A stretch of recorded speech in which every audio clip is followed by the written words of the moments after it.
Hello and welcome to Season 3, Episode 127 with my podcast, Misheard Song Lyrics, doing our second ever misheard song lyric with the Doobie Brothers. And the misheard lyric is, I'd like to hear some funky Dixie Leopard and Mama gonna take me by the hand. Correct lyrics is, I'd like to hear some funky Dixieland and Mama gonna take me by the hand. So, Blackwater. It's a song recorded by an American music group called the Doobie Brothers. Before I get into it, with a lot of the connections here, some with the WKRP Cincinnati, the show, I have to just share that when you look it up on YouTube, the actual song is 420. So, perfect for the Doobie Brothers, which with the Merriam-Webster dictionary, actual definition of a doobie is marijuana. A joint. So I thought it was interesting. I think they did that intentionally to have it 4 minutes and 20 seconds long. So anyway, I digress. Let's get back into Blackwater and the Doobie Brothers and so forth. So it's a song recorded by American music group the Doobie Brothers from their 1974 album, What Were Once Vices Are Now Habits. Love the title. The track, which features its composer Patrick Simmons on lead vocals, became the first of the two Doobie Brothers #1 hit singles in mid-March 1975. Yours truly was a baby, 3 years old. So 3, at least I was born. And like I said, it is interesting that it is 420 and the song is done by the Doobie Brothers. So it was, again, recorded in 1974 and it's one of their #1 hit singles. The question is, who are the Doobie Brothers? So they came from San Jose, California, known for their flexibility in performing across numerous genres, agreed, and their vocal harmonies.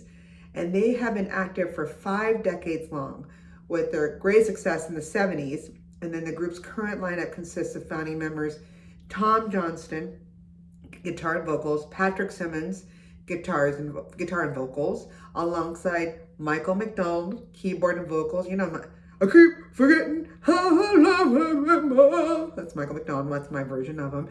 John McPhee with guitars, pedal steel, violin, backing vocals, and touring musicians, including John Cowan for bass, vocals, Bill Payne for keyboards, Mark Russo on saxophone, need that saxophone, Ed Toth with drums, and Mark Quijones percussion. I love his Quijones, and he does percussion. As a side note, I always thought Patrick Simmons of the Doobie Brothers was actually actor Gary Lee Sandy, who played program director Andy Travis on the television sitcom WKRP in Cincinnati. And when I did some searches thinking, maybe I'm the only one, no, there's a lot of reference that people thought they were one and the same.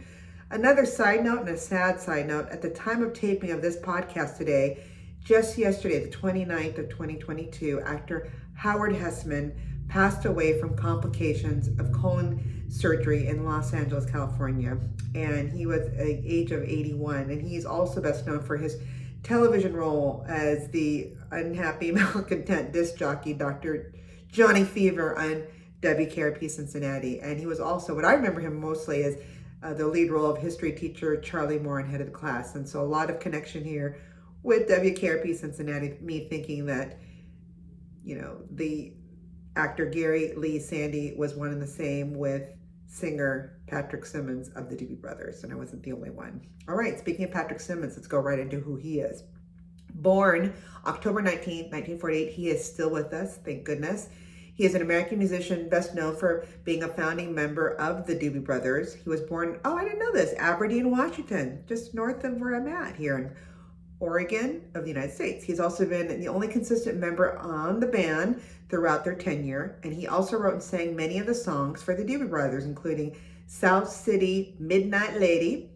He also wrote Depending on You, Echoes of Love, Wheels of Fortune, and Blackwater, the one we're talking about today, the group's first #1 record.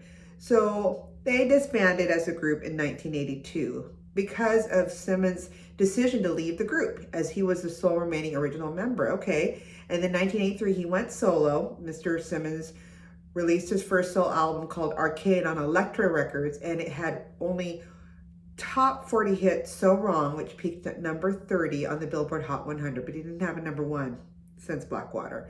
So Wrong was also a surprise hit on the US Dance Disco chart, peaking at number 8. I gotta check this So Wrong song, it sounds amazing. And then the album was reissued on compact disc in Japan in the early 1990s and again in 2007 by the label Wounded Bird Records. And Mr. Simmons himself also formed a band called, interesting, Skin Suit during this period. It just reminds me of Buffalo Bill from, that scary movie from 1993, Silence of the Lambs. Skin Suit was the name of Simmons' band he formed. And then 1998, Simmons released a second solo album titled Take Me to the Highway. He was inducted into the Rock and Roll Hall of Fame as a member of the Doobie Brothers in 2020, which when I did some searches, it looked like they had to do it online because, of course, COVID, so they couldn't physically be there. All right, Doobie Brothers. The group's 14 studio albums include 6 top 10 appearances on the Billboard 200 album chart, including 1978's Minute by Minute, keep going on. Okay, sorry, that's my Michael McDonald. Sorry, Michael McDonald, if you're listening, hey, I just love you. And it reached number 1 for 5 weeks and won the band a Grammy for Best Pop Vocal Performance by a Duo Group, while the single What a Fool Believes from the album won 3 Grammys itself. Now remember, those of you that have been with me since the beginning, and if you haven't, go back to it, I did the misheard song lyric for the first Doobie Brother with Michael McDonald way back in episode 38 with What a Fool Believes, because I thought it sounds like it says he's singing, the white man has the power. It's really, the wise man has the power, but it sounds like white man. Interesting.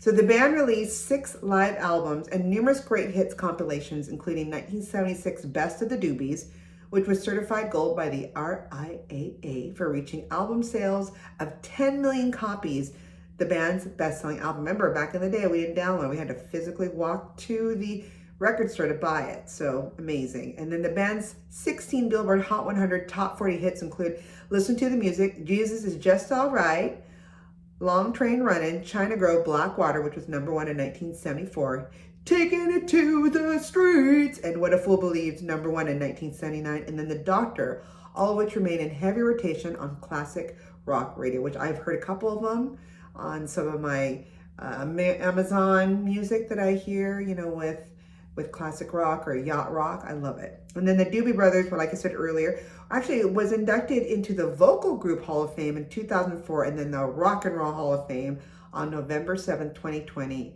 And worldwide, this group has sold more than 40 million albums. That's amazing. Okay, let's go into Blackwater, a little bit more about it. So Patrick Simmons would recall that he changed the basic guitar lick for Blackwater while at Warner Brothers recording studio for the recording sessions for the Doobie Brothers in 1973 album, The Captain Me. This is what he says.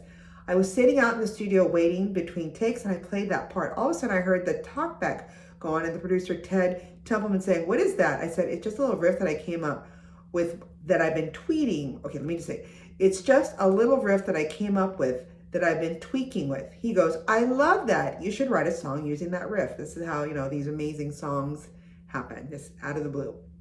Simmons would complete Blackwater during a subsequent Doobie Brothers, travel to New Orleans, and he is also a lifelong aficionado of Delta blues, which sounds like it in that song, right? Simmons had first visited New Orleans for a 1971 Doobie Brothers gig. He says, when I got down there, it was everything I'd hoped it would be. The way of life and vibe really connected with me and the roots of my music. Simmons cites the song's opening section where he says, my childhood imaginings of the South from reading Huckleberry Finn and Tom Sawyer, while the lyrics subsequent to the first chorus draw on his actual experience of New Orleans, quote unquote, going down to the French Quarter as often as possible and going to the clubs and listening to Dixieland. So there it is. The lyric, well, if it rains, I don't care. Well, if it rains, I don't care. Don't make no difference to me. Just take the streetcar that's going uptown was jotted down by Simmons while riding through the University District on the St. Charles Street line en route to the Garden District in uptown New Orleans to do laundry. All right. He said, the sun was shining while it was pouring rain, the way it does down there sometimes, and the lyrics just came to me on the streetcar. Okay. Blackwater is distinguished by what they say, a melodious a cappella section, right? Whose lyrics are likely the song's prevalent hook line, which is the reason why we're talking about it, because it's a misheard song lyric. So the actual song, again, lyric is, I'd like to hear some funky Dixieland, pretty mama, come and take me by the hand. where it does sound, he's saying, "I'd like to hear some funky Dixie Leopard." It sounds like a leopard, which, that could be some Dixie Leopards, I don't know. So despite his encouragement in regard to writing Blackwater and what they said, his very meticulous arranging of the track, Ted Templeton would recall, "We never thought of it as a potential hit single. I put Blackwater on the B-side because I figured it was an acoustic thing. Blackwater was in fact utilized as the B-side for the lead single from the Doobie Brothers 1974 album, released, like I said earlier, What Were Once Vices Are Now Habits. The A-side being Another Park, Another Sunday, whose June 1974 Billboard Hot 100 peak would be number 32. Regular group vocalist Tom Johnson recalled that Another Park was doing really well in a single release, and then it got yanked off the radio for the line, and the radio just seemed to bring me down. Cashbox has called Another Park, Another Sunday an almost lazy summer Sunday afternoon type track, certain to generate immediate interest on pop and progressive stations. After the second single of What Were Once Vices, Eyes of Silver was a top 40 shortfall. Warner Brothers resorted to a re-release of the Doobie Brothers' inaugural single, Nobody, a 1971 non-charter, which in the autumn of 1974 rose into the top 60 before being phased out by the re-release of Blackwater on the A-side. So this is interesting. There's probably not a lot of, famous songs where they started on the B-side and did so well that they had to re-release it on the A-side. So how did it do? Perfect segue. Reached number 1 of the Billboard Hot 100 back on March 15th, 1975. And like I said, Blackwater is one of the few records by any act released on the B-side to a Hot 100 hit before topping the Hot 100 itself. So that's interesting. And then in the Billboard ranking of Hot 100 hits for the year 1975, Blackwater would rank number 15. Not bad. So some fun stuff. Did you know that the song is one of several performed by the Doobie Brothers during the band's 2-episode appearance in the 1978 ABC sitcom, What's Happening? For those of you youngins, look it up on YouTube. That's all I can say. Amazing, amazing. It's Raj, his friend Rerun, and Raj's sister Dee that always likes to get everyone in trouble and tattle on everyone. Check it out. So they're on What's Happening. Probably could find that on YouTube as well. And then there were covers. Of course there were covers. Garth Brooks recorded Blackwater for his 2013 multi-CD release, Blame It On All My Roots. 5 decades of influences. And then the Doobie Brothers remade Blackwater with Zac Brown Band for their 2014 album, Southbound. Oh my gosh, so much. Where we have a connection here with what I thought was the WKRP Cincinnati connection, how it got written, which I love. It's not about a leopard, it's about Dixieland. And also, hey, it was on What's Happening, and it was, it's one where every time I hear it, even though I was a young kid then and as an adult now, oh my God, I'm almost hitting 50, I can remember it. And especially the hook line, which is the misheard song lyrics. So if you have any great suggestions like this, I saw this from a friend's Facebook post, and someone commented like, I thought this was I thought it was hilarious when I heard the leopard, because like I did too. Please send it to us. You can contact us in any of our social media sites with Facebook, Twitter, everything, email as well, and we would love to talk about it, or maybe have you on the show to talk about your misheard song there. So till then, keep singing those songs wrong. Bye.